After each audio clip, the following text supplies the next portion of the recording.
আমার সোনা বাচ্চারা, কাছে এসো। ঠাকুমা আজ তোমাদের এক মনোভোলানো গল্প বলবে। ছিল এক দয়ালু তরুণ, রাফি নামে, যে বাজারে ফুল বেচত। এক রোদেলা সকালে হঠাৎ সে বুঝল, ওহ মাগো, তার সবচেয়ে প্রিয় সূর্যমুখী টাবটা নেই। গাড়িতে নেই, ব্যাগে নেই, যেন হাওয়ায় মিলিয়ে গেছে।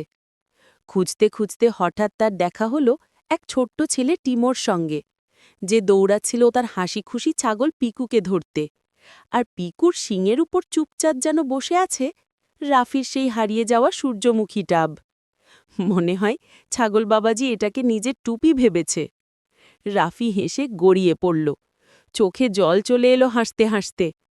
টিমো আর দুষ্টু পিকুকে সে ধন্যবাদ দিল। তারপর তিনজনে মিলে টাবটা আবার সুন্দর করে গাড়িতে সাজিয়ে রাখল, নিরাপদে। আর গল্পের শিক্ষা আমার সোনামোনা, সমস্যা বড় হলেও একটু সাহায্য আর একটু হাসি পুরো দুনিয়াটাকেই সুন্দর করে দেয়।